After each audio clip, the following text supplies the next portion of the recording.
That and that essentially happened because, I always felt it is so important to challenge yourself. And if I was not challenging myself, someone would come, and every time I changed a job, I think since 2006, I've been saying, no, no, no, no, no, no, I don't want to change right now. I'm very happy where I am. And then, there'll be push and there'll be shove, and suddenly we'll discover a reason for you to do that. But I think the real driving force for me personally has been the personal mastery. So when I started my career, for example, I started it in business and sales roles, did that for almost close to 12 years. Then I did consulting for a few years because I wanted to see things from the other side. And then, opportunities came to really lead organizations for HR integration, integration of global organizations, maybe two large global organizations. That time it was Hewitt and Exalt merger. And I was really coming straight from a business role. I was not an HR person at that point in time. But I got that opportunity. And, every time you get into a role, if you just go with an open mind, a lot of eye and excitement, and take it as a stride and know that none of this is rocket science, suddenly we discover many facets to our own selves, where does our energies lie, and so on and so forth. Then I moved on, and then subsequently, the HR calling sort of came, and I joined Coke at a time when it was loss making for 13 years. Again, I said, no, no, no, no, I don't want to join. My children are small. Why are you doing this to me? Just don't push me so hard, and so on and so forth. For 2 months, I could keep them at bay.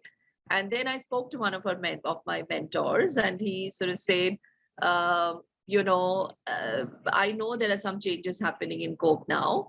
And we had a new CEO who had just come in from Norway. And either you would succeed or you would fail. And you were not very old as yet. I was that time, early 30s or something like that. And he said, either would succeed or you would fail. Either ways you would learn. And after 2 months of saying, no, no, no, no, I'm not joining. So this is something that gave me a personal challenge. I said, yeah, this sounds interesting. But what happened again is history. So I joined in 2006, and from 2007, we see the first signs of success. And from 2008 onwards, Coke was what kind of growth we had in India. We really, from a loss-making company, we started not to become profit-making. Some areas, some parts of the country grew by 90%. And we started making profits first in single digit and then in double digits. I saw all of that happening just in front of my eyes. So that is something that tells you, and so much learning. I learned so much in those years that they just stayed with you and helped you to grow further. So if you see every stage in our own careers, if we take on challenges, and that does help you to build personal mastery, because you focus, you have fun, you are open, you are flexible, and you take the challenge head on because you have taken it. So since, it's not stopped. It has continued in that mode forever for me. And so I can tell you, and I've seen organizations. So now let me talk about how an organizational leader also talks about Peter Senge's next principle, which is that is of a mental model, and how do you create a learning organization. So with the personal mastery, I really wanted to talk about, my own personal career journey and how it's been so rewarding. Even when I was joining my current organization, Access from Mahindra, I said, no, no, no, Mahindra is such a beautiful organization. But again, new challenges. I said, okay, the challenge that moved me is we have an opportunity to create rural in financial infrastructure, which is very weak in India. So we have an opportunity to do that. We're going to be investing in the bank as a business. So now the learnings on the functional, technical, professional leadership learning continues, is more or less done. Now it is really how do you contribute to the social agenda. And hence, the Access story sort of attracted me on that. And I'm glad that we've been able to really participate in that agenda. So that's on the space of, personal mastery, where we focus our energies and how do we sort of make it exciting. and look at things realistically and objectively, and not be really fearful about it, right? And not be in self-doubt, right? Now, moving to the next one that he talks about, and I think according to Peter Senge, that's the most powerful one, which is the whole element of mental models, right? Mental models. Now, this really challenges our deeply ingrained beliefs, our assumptions as an organization, or even the what we call the symbols or the images that we see around us, and how it tells a story to us when we walk into an organization. So I remember when I walked into Mahindra, because I think the example of a great learning organization and a mental model, right? So I thought this just comes so beautifully in Mahindra. It came. So I remember reading the symbol, right? One Nasik, where we had a learning center where all leaders would go. So there he said that benchmarking is good, but it has its own limitation. Create your own next practices and innovation, right? That's where our energy lies, and that's where we unleash. Now, how Anand would really sort of do this. So every year, just one example, I'll give maybe 2 or 3 examples. So one is learning itself. So I was lucky to be nominated for the Mahindra Universe program, which happened in Harvard and MIT. And every year, the company would sponsor that for 30 people. Anand himself would be sitting there for 7 days, along with Anuradha, his life partner. And also the same would happen to all of us. We would travel at company's cost with our life partners, who, if they wish to, can be in the classroom. If you don't wish to, you can just enjoy and chill. But most of the times people came, but sometimes people did not come, and no questions asked. Look at the symbols and look at. So there I believe learning together as a family is important. Exposing our organizational culture and our thoughts and what are we wanting to do, the family must know, so that they get the support, they feel the love, and they also grow together. Otherwise many a times one person grows, the other person leaves behind, and then there is confusion. So we wanted a holistic growth to happen. So that's the first symbolism. And Anand would stand there and say that I want to create a learning organization. And for that, what it essentially means is challenging our mental models every day, right? Don't be too busy, be reflective and challenge your mental models every day. Think innovation. And he would empower his people. We were exceptionally empowered. While people from outside would feel that's a slow organization, definitely not. And some of the best, people in consulting would come and tell us that one of the best brain power we see in this organization, not surprising because it was an organization full of engineers and very smart people, because we were building cars or we were selling consulting solutions to Tech Mahindra, or we were Mahindra Finance, so on and so forth. But the way the organization also function, right? So there are 2 things which Anand would actively participate in. One is the strategy war rooms. When the strategy for business after business after business, it's a conglomerate. So you have 100 businesses. But he would say once a year, he would say twice a year. He would say through each of these businesses with their strategy, and he would go through it. And then that's beginning of the year. And in the middle of the year, he would also look at how are you operationalizing it, and how is the operational strategy taking shape. So this strategy, formulation as well as operationalizing. So that was a very, very important aspect, because that's where discussions happen. That's where you challenged each other. That's where you took decisions. That's where you took calls. And then you are also reviewing, are you in the right track? The second part where he would really participate actively is when the talent conversations would happen, business after business after business. This went on for typically 3 months in a year. So he would participate in those conversations, and I have been with him in group of 4-5 people, in a room with 4-5 people. I would see how it paced up and down the room if he felt there is something missing, but yet he would not react. But from his body language, we knew that he's pacing up and down the room. So he needs better people in certain roles for that business to shine and thrive. So, and then the cascading effect of that also would be there in the organization, through councils, through review meetings, through internal discussions. There was constantly raising the bar, constantly new initiatives, constantly new innovations that would come through, because there was really no mental model which would get firmed up. And if you see, it is not easy for an Indian company to make cars and amongst the foreign players, and we have made sure that some foreign players went back home thanks to the Scorpio and the XUV 500, then later on 700 and the Boleros of the world, so on and so forth. Yes, there have been failures in between around 2016, 17, but again, our mental model was such. What did he do then? He just suddenly changed the way his communication happened. So he went straight to Twitter, no town halls, nothing. So when the whole diesel saga happened, so he just gets into Twitter, and he and Pawan Goenka, the MD, both of them, they say, we are fine, we are safe, we are doing well, and they just send their own 2-3 liners to the world outside.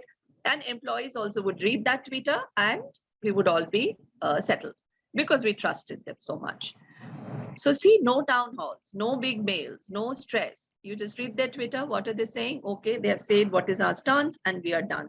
Such smart, sharp ways of really breaking mental models outside the organization, inside, and so on and so forth. So the strategy, the talent, the investment in people, as well as communication to the outside world, inside world, and make it as one, are exceptionally exciting ways of challenging mental models, which, as Peter Senge would say, is the hardest thing to do.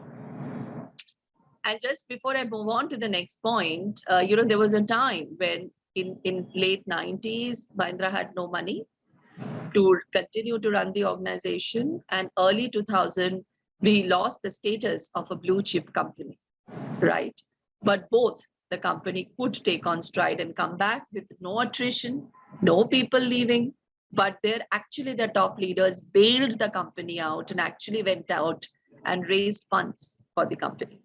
So this is the power. If you are a company constantly as leadership team and the individuals who work with you, it is not one person who can do that, it's everyone. So your hiring is really important, people you hire, but you are constantly challenging your mental models and flexibly moving forward.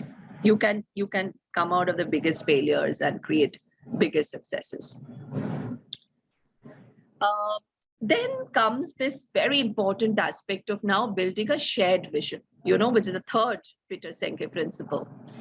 Now, this is what in today's organization, as we think of Great Resignation, and as I see what is going on even in my current organization, we have done a lot of data analysis. We've done a lot of this thing, what's going on. So initially we were all taken aback. Everyone started writing, the industry is losing people. We as a bank got attacked that we're losing people, etc. So we went ahead and did some insighting. We made some, data, some assessments, etc.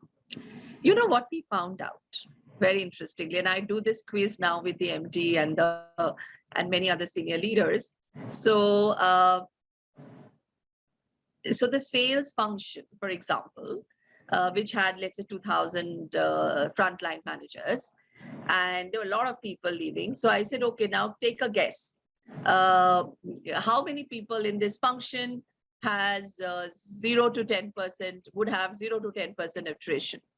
And they would typically say out of 2,000, almost like 1,500.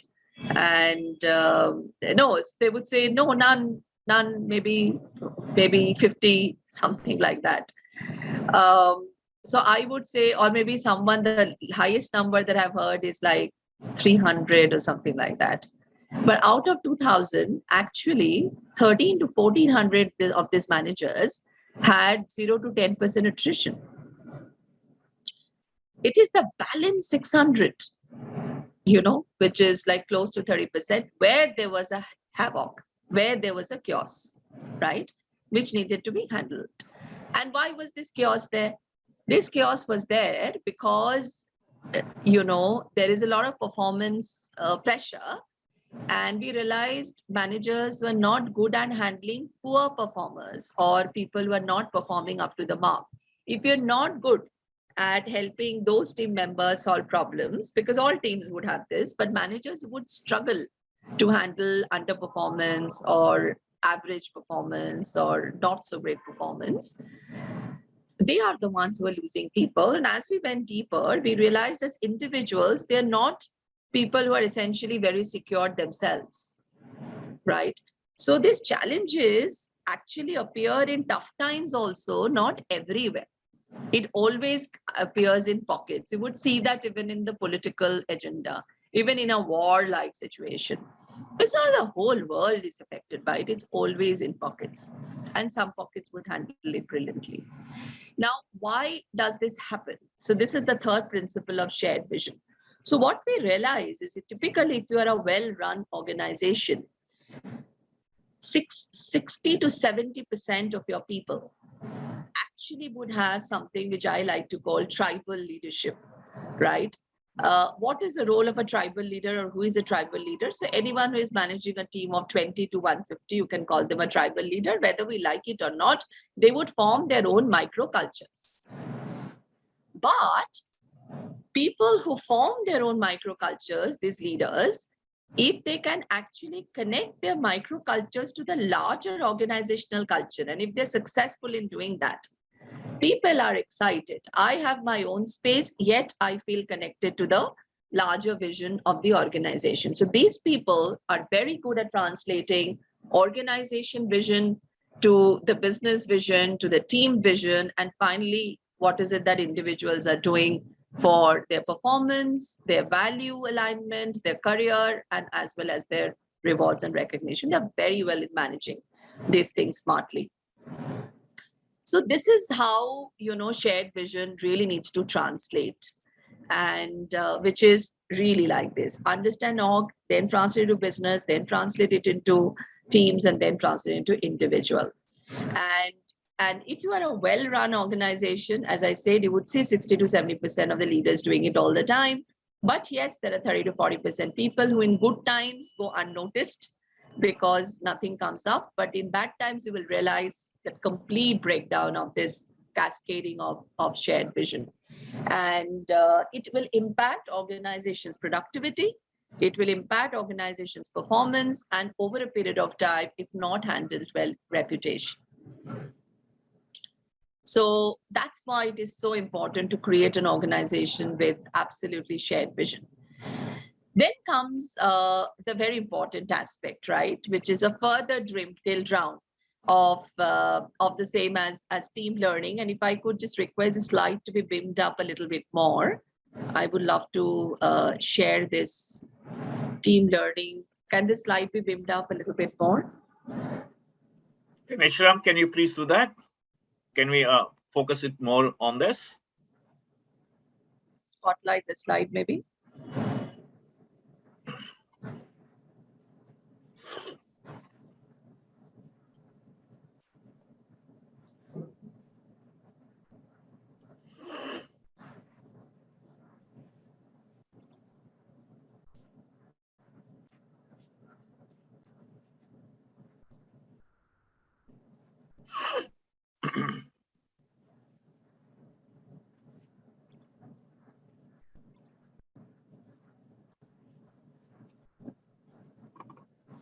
Okay, if it is a difficulty, I can maybe still share the point.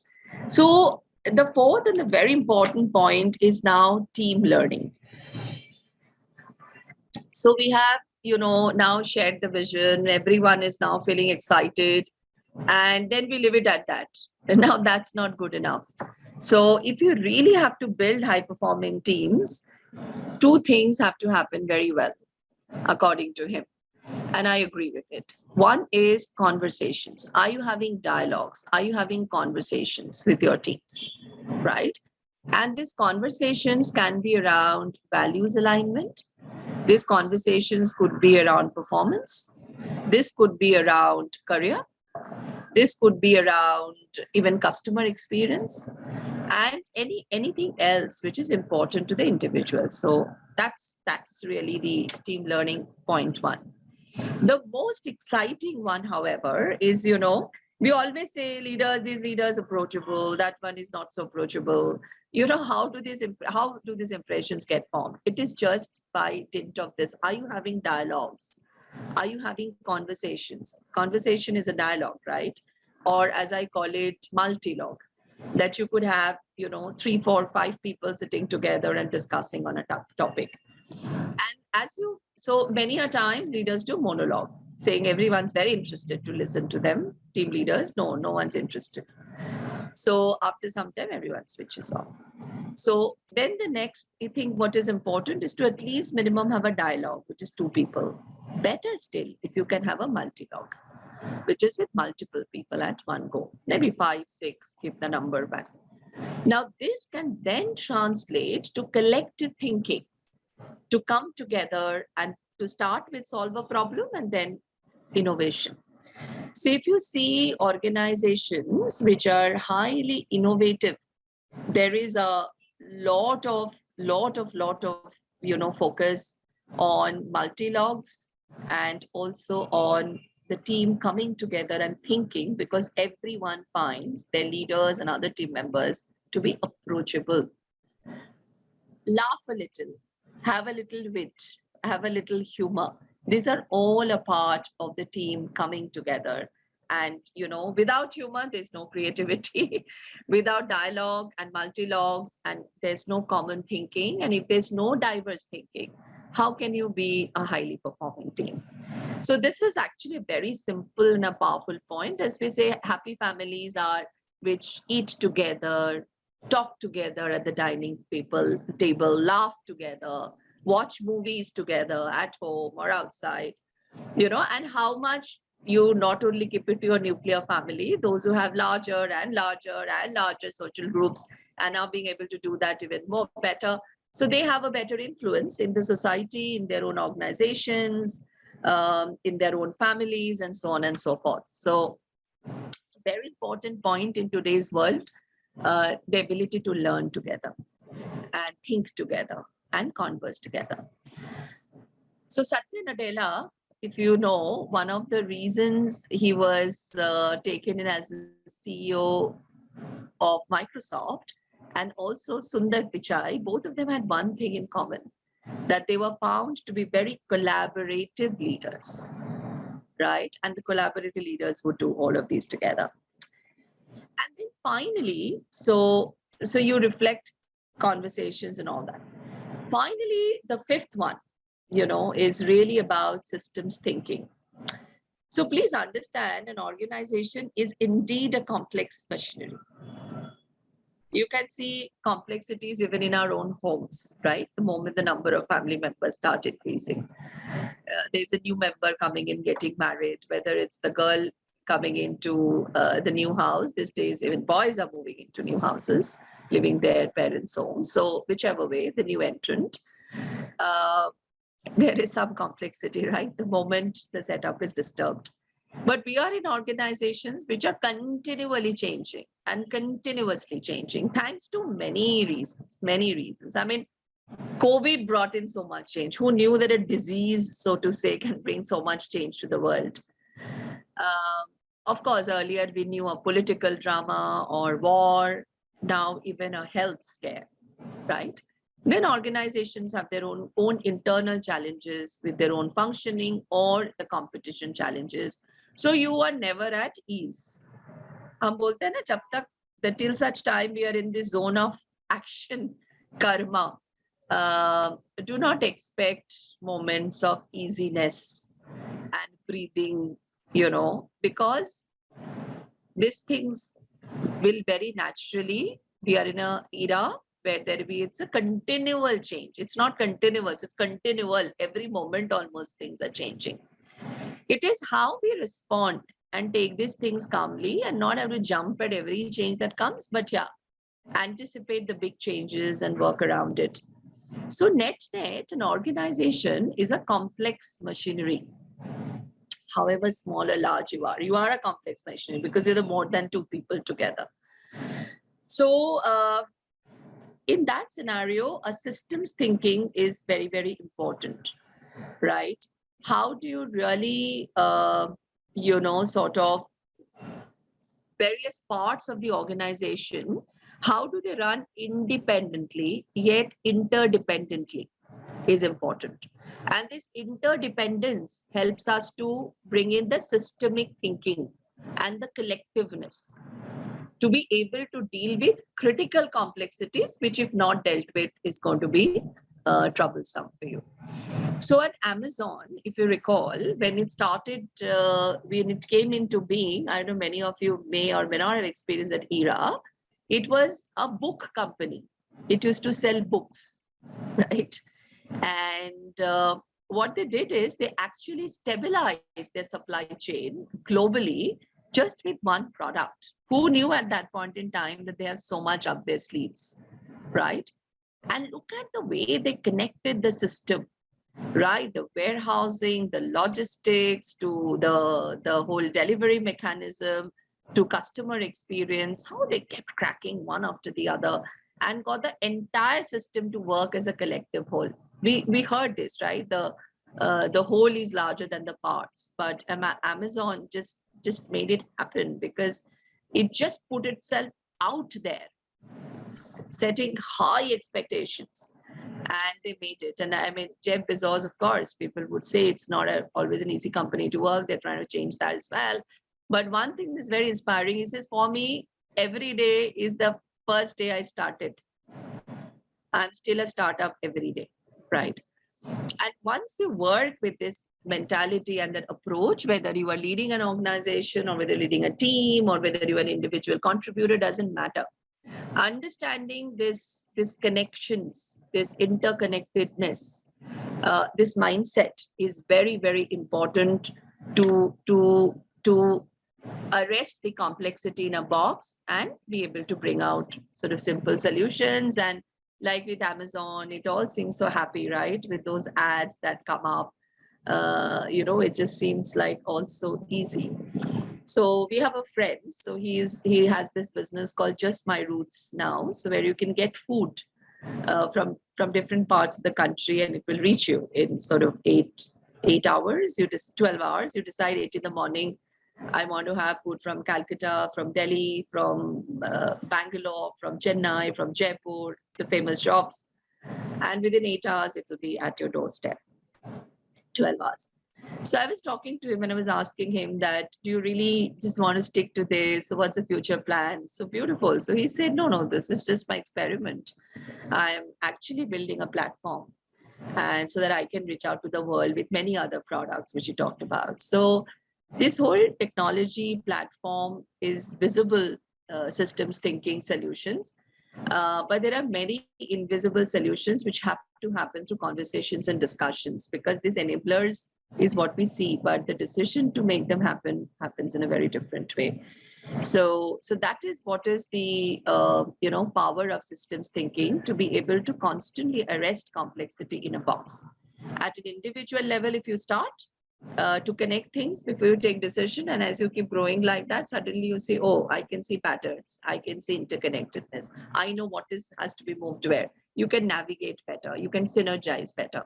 And tomorrow, the leaders, individuals are going to be successful who knows how to navigate a network, who knows how to create a strong network of their own through conversations connected to people adding value outside the organization.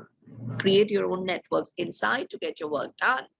And also, if you want to be an influencer, you should know how to, navigate through all the complexities. It is not at all hard, but you have to have the mindset of a systems thinker, that what I am doing is not alone enough. There are many other parts which I impact and influence. Understand them, work with those parts, and then deliver. You will never go wrong. So those are really, Peter Senge's sort of 5 principles and how it works. Coming to so just personal mastery, I talked a little bit about my career. Then mental models, I talked about the innovation and being able to win over global competition of Mahindra. Then the third is really about, shared vision. So how do you really combat with great resignation, and how do you understand what is to be done where?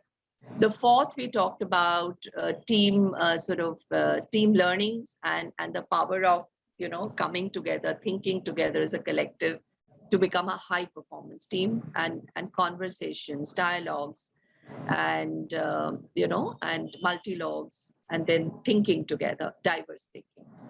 And finally, we talked about arresting complexity in a box and make that as a habit, really make that as a habit early on in our lives. And you can start doing it anytime, by the way, in your career. So this is the whole, Peter Senge model, etc. So learning organizations is nothing where you actually, it's not about taking people to classroom hence and making them learn. Learning organizations are those where you see these things happening all the time. And since these things are happening, it is important for, let's say, teams like mine, learning teams. We operate, let's say, we follow more or less all of these principles. I'm happy to share that. So how does it manifest in the work that we do? Hence, as a learning function. So today we impact, let's say, 5 areas in the organization. One is for the absolute frontline, who are the customer bread and butter winners, the customer facing roles. For them, we focus on their skill building and helping them to be more productive in their key result areas. Just drill down. So it is learning organizations, operate like this. They'll work at a 50,000 feet, they'll work at 50 feet, and they'll also work at 5 feet, the last mile. So, so this is our 5 feet, right? The front line. If you don't get that 5 feet right, get your 50,000 and 50 feet, nothing will come. So for our immediate focus is the 5 feet. To say my front line, how do I really build their skills for a large workforce of 50,000 people with differentiated skill matrices, building in different levels of complexity, segmenting the talent, who needs what, not one size fits all, rewarding, recognizing them differently, identifying who is ready for faster growth than others, supporting them differently. So all those elements, we bring it even for the front line. And write the productivity agenda. The impact that we create is on the productivity. So I say this, right? Insight karo, then consult your leaders, take actions and show the impact. The actions are all in these areas with skills, differentiations, who needs what, how do you differentiate the more talented from the not so talented as yet, etc. And how do you push the bar for everyone? So that's a lot of actions there. And then show the impact through your productivity numbers, that how is it shifting year on year or even quarter on quarter. So that's one segment that we work on. The other segment, that we work on is to create a supervisory ecosystem, because the shared vision thing, you can never do until and unless you have a good supervisory ecosystem. So I've talked about it. The third thing that we do is a leadership ecosystem, which is different from a supervisory ecosystem. People are shaping the future, right? So these are the people there you really do the mental model story, right? Constantly developing them to challenge their mental models, do things differently, and do it in a manner which is not threatening, where we make them reflect and they have these aha moments. We make them dance, we do Bangla, we do Gujarati, we do Bengali, we do all kinds of crazy stuff. But then reshaping the mental models in a manner which is not preachy, right? So that's very the third agenda. The fourth agenda that we have is really about running the bank and the subsidiaries well. So the risk and compliance culture, we drive that agenda very, very clearly, because that's a very important regulatory requirement, and a very important aspect of our mental model again, because it is driven by the top leadership. The supervisory ecosystem is shared vision as well as a team learning. Both comes through it. The leadership is all of this plus other things. The fifth agenda that we drive, because compliance culture is RBI, right? So we have to do all the right things so that our customers can trust us. And finally, the fifth one that we do is really about creating a future-proof ecosystem, as we call it. So where we are really looking at this whole systemic thinking, right? On one hand, how do we become a better digital bank? On the other hand, how do we become a Bharat bank? That is the rural penetration. See the thing. And in between, how do we make all our people digital and data savvy? How do you build that capability? How do you really, because there's so much happening in the financial services industry through this tripod called fintechs, called crypto, called DeFi, the blockchain. So how do you get your top leadership aware of or metaverse and things are thrown at them and poor things. So then how do you make them sense out of it and say what needs to be done now and what needs to be done later? So help them. And that is immensely helped, because in the last 1 year, we're very clear now where we're going to invest or invest. And then finally, well-being of our people. So because task alone is not important. If you have to build a future-proof ecosystem, well-being for our people and help them learn to build careers, then you build a solid backbone, right? These two things also sit in terms of creating a future-proof ecosystem. So that is how we apply in the when we create our own learning strategies and plans. We create a 2 to 3 year strategy, and then we rehash, refresh it every 2 years. And right now, the next 2 years are our 5 areas of focus. And you can see they are quite well linked. The productivity agenda, the supervisory, the leadership ecosystem, supervisory ecosystem, compliance culture, as well as, digital and rural and future of financial or industry, as well as well-being and learning for careers. So much even for the future. So that's how everything sort of, in a way comes together. The digital transformation for our organization has happened in the space of learning, in the space of business, in the space of across functions. I would say we are transforming every day, and we are seeing tremendous success as a result, because it helps us to see data better transparency, better AI ML led information, future predictive, so that you are more proactive and reactive in your approach. So we do that for learning for all the 5 buckets that we talked about, and we are constantly focusing on strengthening that further, and likewise for all other functions in the bank. And as you know, in our bank, digital banking, we have been constantly awarded as the #1 bank in this space in the country of all the other private bankers. So and in our HR function, the story is the same. We have got One Access app, through which everything is available on the mobile, on the app.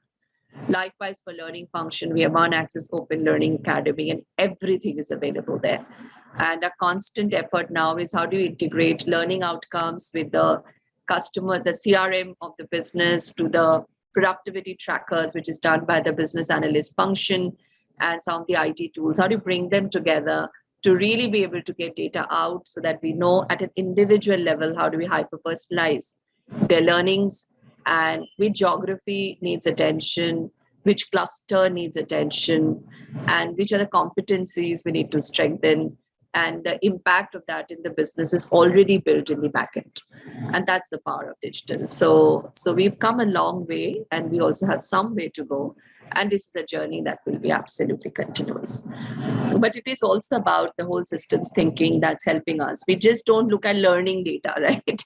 So we are saying customer data is important. What our business analyst team is, this thing is important. The overall HR data is important, and we will also the customer NPS, we are also integrating with it. The reward system and recognition system is integrating. The performance management system is integrated. So that's how we bring in systems thinking when we are doing digital learning or learning for that matter in any form. That's what I had to share. Happy to take questions. I may have missed out some points, but happy to take questions. Thank you so much, Carmistha. I really appreciate it. I think it's very depthful and quite comprehensive. I think we have quite a few questions, and let me start with the first one. When you're talking about this personal mastery or personal domain, you're mentioning about maybe at a personal level, definitely you're referring, or you were making a passing remark about mentor that you are, right? Personal mentor.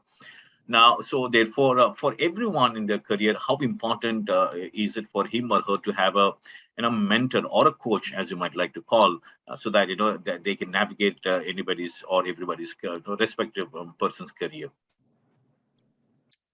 See, I have always been of the view, yes, it's very important, but not one person. If you have multiple coaches, multiple mentors for multiple things, I think that's very helpful, because so not everyone, one person, expecting one mentor to be able to help you. So just understand what is important for you. I've always feel multiple mentors, coaches are important, even multiple role models. I also feel it is very important to do conversations with self and be your own mentor. Which means that therefore you want to be either a self-critical kind of thing, right? Self-aware, Yeah. self-aware. Know your strengths. Right. And acknowledge your strengths. Very important. I learned to do much better later in life, and thanks to my children, they keep pushing me. Mom, you're constantly being critical of yourself. Kabhi to khud ko acknowledge bhi karo. So I'm learning to do that, and it's immensely empowering, I must say that. So I really request everyone to acknowledge their strengths and also understand, the weaknesses which are coming in the way of your own strengths, and work on them. Rest you can, it's okay. Nature is not perfect, so let's not try and be perfect. Great. So the next question that we have is from Mr. Thiruvanavakurisu Jayuvelu. And his question is, speaking on consistency, bringing consistency is difficult. How can we make someone to be consistent, and we can practice the consistency? Thank you, Jayuvelu. That's a great question. One is, the way I would say it is very difficult to be consistent all the time. Mhm. Okay. But if you really wish to be consistent, then you have to practice well-being, your mindfulness, meditate, yoga. And why do I say that? Because what comes in the way of consistency is our own emotions and our own feelings. Someday I don't feel like doing this. Someday, okay, aaj din acha nahi gaya, and today I heard this. Okay, we'll start tomorrow, right? So one. Another thing that comes up is not having, I know I have to do it, the knowing doing gap, right? So these are two things which come in the way of consistency. But first thing I would say, it's okay to be, no, you can't be consistent all the time, right? You can't be. But are you consistent most of the time, right? Because that also helps to bring in certain authenticity in our actions, in our behaviors. And consistency need not be only with tasks. It could also be with who I am, the way I come across, the things I believe in, right? The things people see me doing as a leader when I take action. So I would say if you have to maintain a decent consistency with your consistency, then be strong mentally. Being strong mentally, either you have to push yourself if you are just generally lazing around on certain things. And the second is, if your emotions and feelings are coming in your way, that also you can keep at bay by being mentally strong. So I think mental strength is very, very important. And your inner strength, which comes from within you, is exceptionally important. Thank you, Carmistha. I think we have a next question from Amol Nigam. He has got two different questions, but let me take the first one. And his first question is, it is always very tedious to handle the manpower with very strong heads who are good at their work yet not ready to adopt or change or evolve. They become stringent when feedback is given.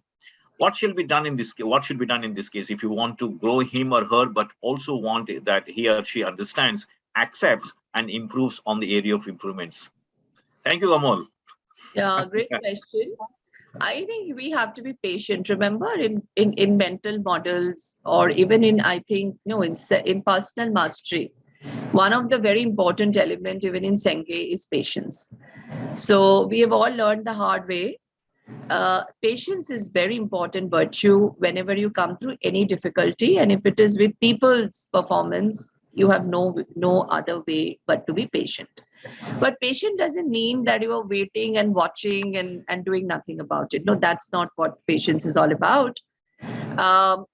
there are, I mean, the structure really to transformation, if I may call it, for an individual to change is really three-step process, or alignment. I mean, what we're really seeking is alignment, is a three-step process.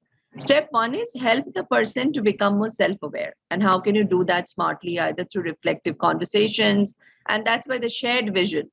Ab unka kuch vision and we are asking the person to do something, maybe they're not matching. The person is not energized.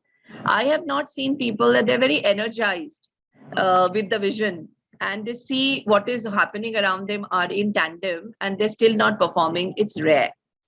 So whenever that is happening, we must first understand that is there a shared vision of what I am wanting them to do as a leader and what is their personal vision? Is that in tandem? So it is a self-awareness of the leader and the self-awareness of the individual. Both are important, and shared vision can be a very powerful conversation around that. And so this self-awareness happens, which is the outcome. The second one really is self-awareness. After self-awareness is transformation. That is help the person develop. Now the development can come through education in certain areas, tools, techniques. Maybe I just don't know how to handle projects. Maybe I don't know how to handle Excel sheets. It could be as simple as that, right? Or maybe I am good, but I don't know how to go ahead and influence. So really educate them with new tools and techniques. But that's only 10%. 70%, allow them to share the experience and have a dialogue conversation with the individual in those areas. And then finally give them more and more exposure so that while they're developing, they can compare themselves, how far they have come, where you as a manager every time doesn't have to chip in. Like some of my friends would tell us that if you want something to tell your children, send them to uncles and aunties, right? We all do that. So give them that exposure with someone else in some other team so they get it, right? Intuitively, people know they get everything. But if you push them, they rebel. So be patient, make them self-aware, help them transform through education, experience, exposure, and then, make them a part of a team where they're part of generative thinking. And then they'll align. Alignment is, depending on the complexity of the work, takes time. But I have seen even at the highest complex levels, it takes about 2 years.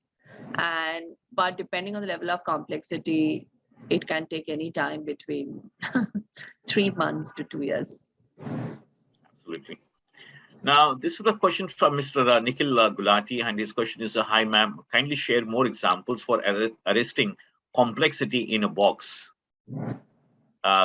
Maybe he wants you to throw some light on this one. Yeah.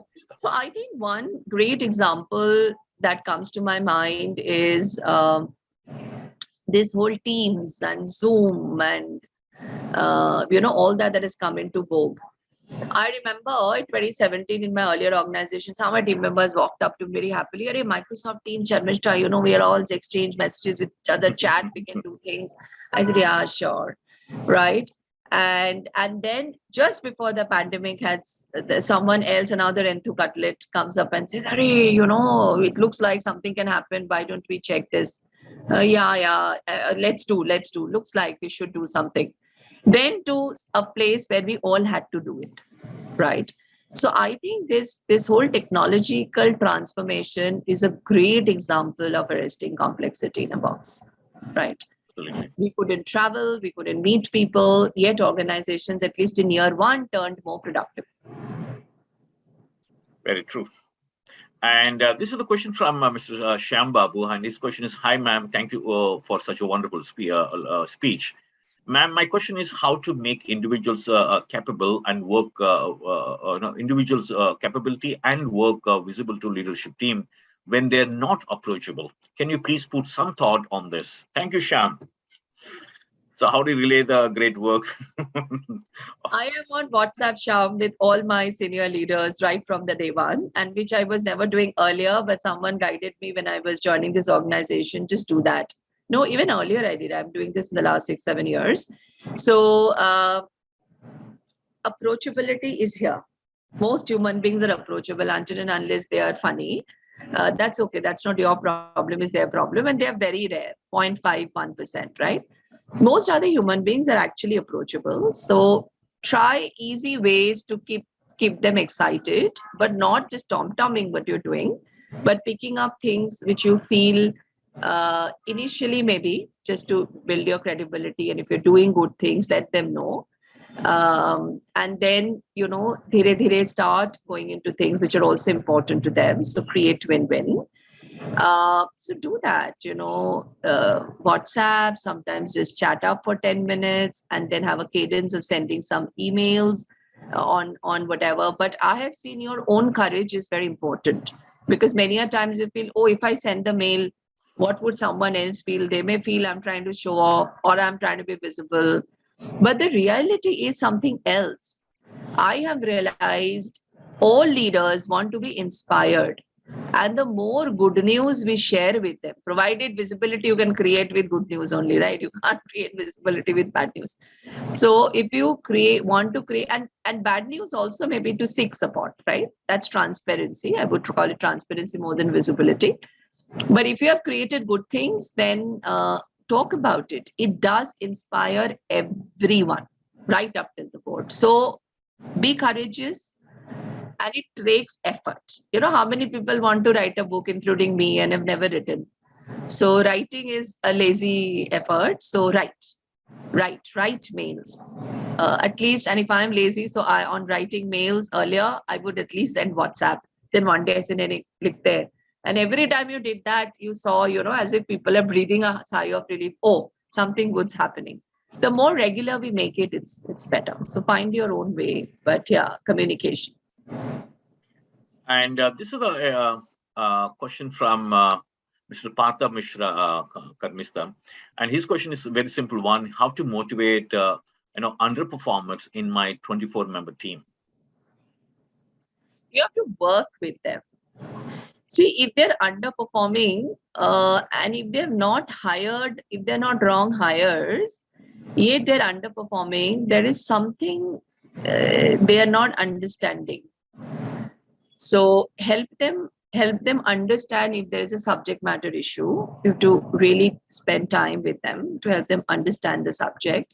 It is the typical D1, D2, D3, D4 of Ken Blanchard, right? So understand, are they high skill, high will, or high will, low skill? So there is 4, right? D1 is low skill, high will.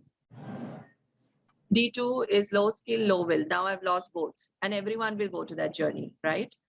But if you find there are a set of underperformers, chances are they did not move to the 3rd quadrant, which is medium skill and medium will. And then the 4th quadrant finally, where high skill, high will. Everyone has a potential to go through this, but if they have got stuck, why would they get stuck? If someone is low skill, low will, that requires a lot of coaching to be able to not let them get stuck there, because people may also resign and go because they're not seeing success. Do coaching and all to move them to the 3rd quadrant, which is the participatory leadership, where the question is, how can I help? But I mean, if so, coaching and feedback, and the point that I mentioned earlier of self-awareness, transformation, alignment, you have to be patient.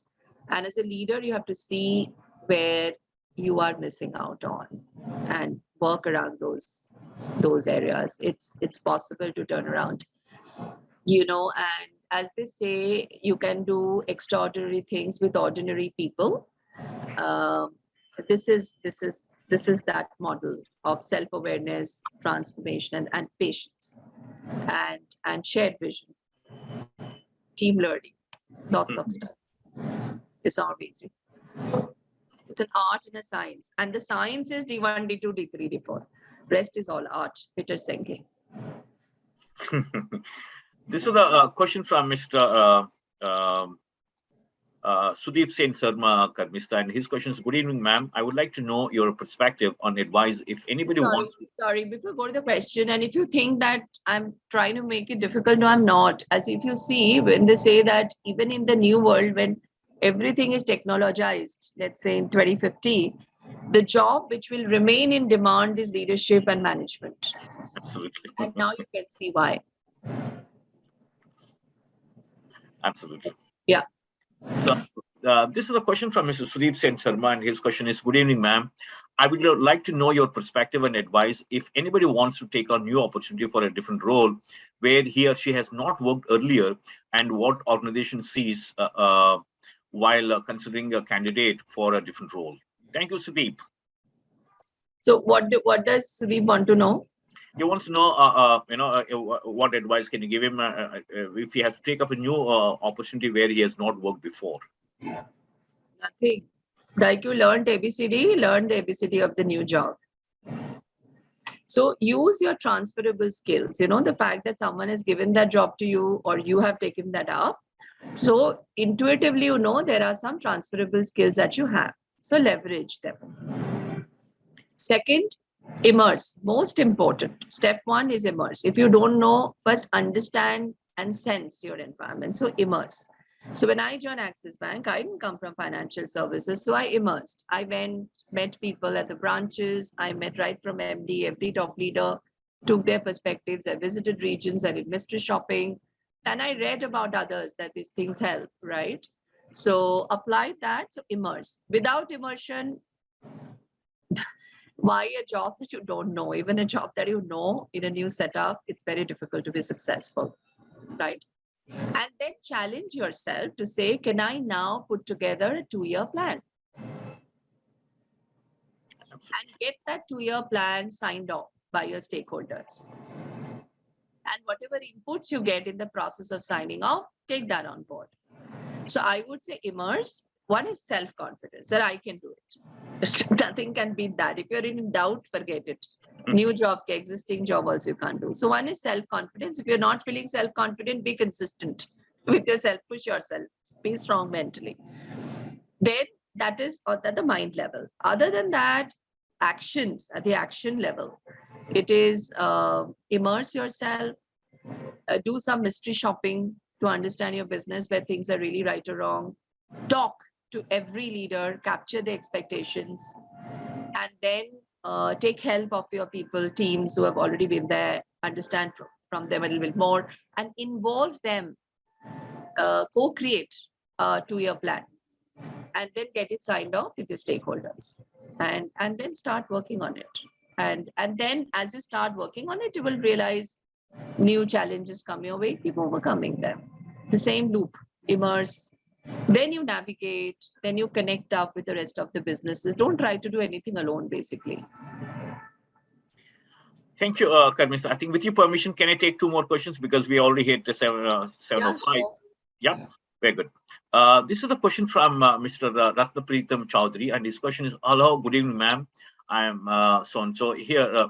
Please, could you add some light on the feedback cycle? As I see, this is a very important aspect for each and every industry. How can teams improvise their performance issues in this fast-growing world? Thank you, Ratnapreetam.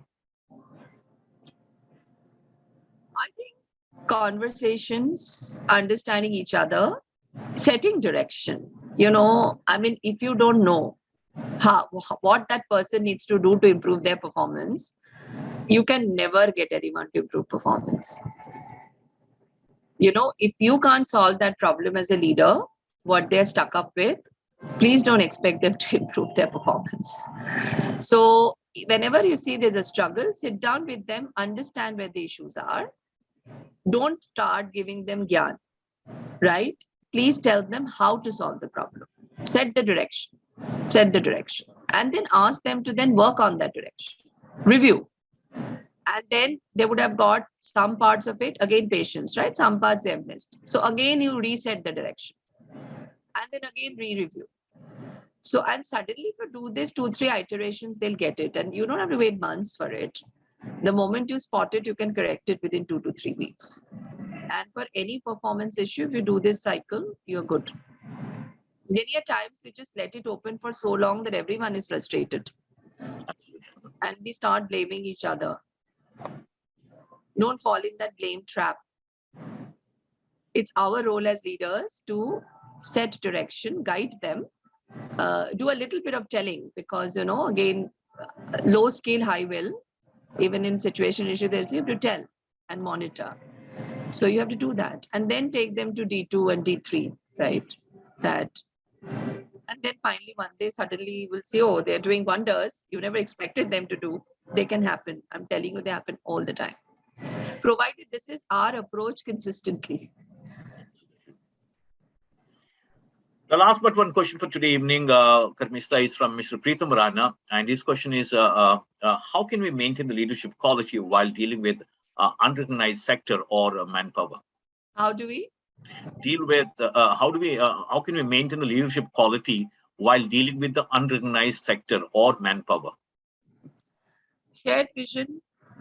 See, the unorganized sector, the manpower is also not necessarily always treated well, right? We just try them to do a task. So, so I think first we just have to treat them well. And I would say that again, it will not be a malaise, even in my belief. I've not unfortunately worked in unorganized sector. So it may sound a little theoretical.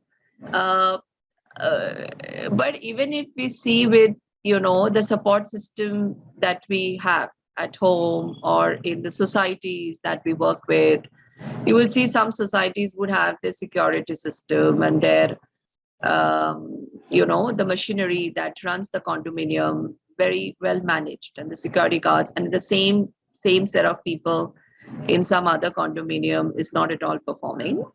So, and I would like to share my own example of being an RWM member. So my experience has been again the same. If you engage with them, if you understand what the issues are, if you set them a little bit more direction and review regularly, monitor it, and treat them well as human beings. Show them love and care. The more unorganized a sector is, higher premium you have to put on love and care. And at the same time, you have to put in a little bit more effort in the people who work with the unorganized sectors. Maybe they're sharp, maybe they're good, but they don't believe that they are, and some possibly whatever. So work with them a little bit more closely, and I've seen some people do exceptionally well with them, just because the way they're handled, they're made to feel good, and they are recognized that they can do it. So lot of care. And final question for today evening session, Carmistha, is from Mr. Mohammad Ashar. And his question is, good evening, ma'am. Thank you for the insightful session.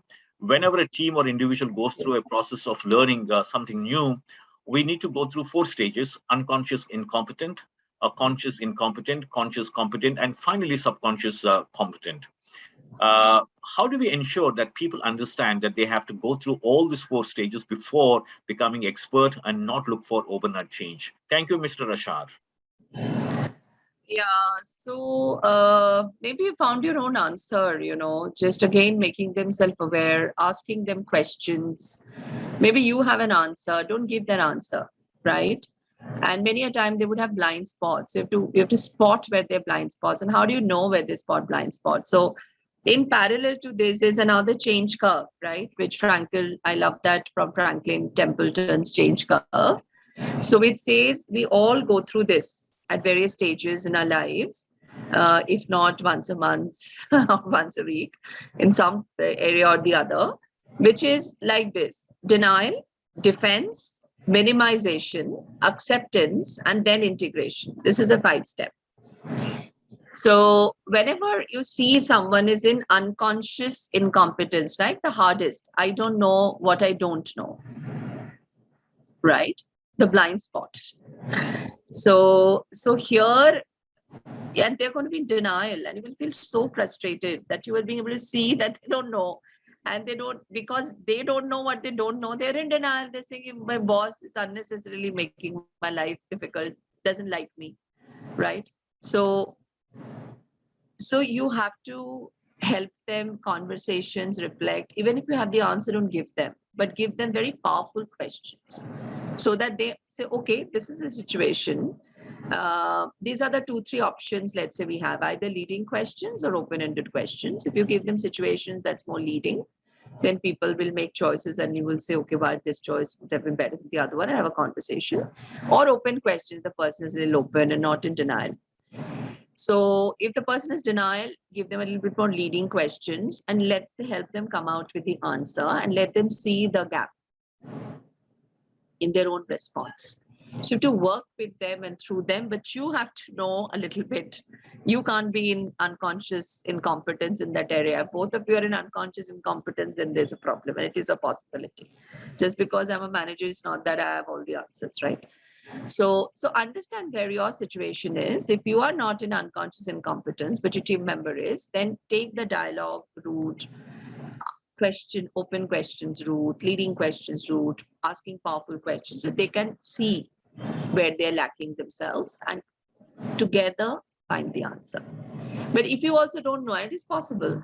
Take some time to reflect, take some external perspectives, people who have cracked this problem within your organization or outside, and get those ideas, and suddenly you'll say, oh, wow, this is a way. Now you know how to do it, and then help others to also figure this out.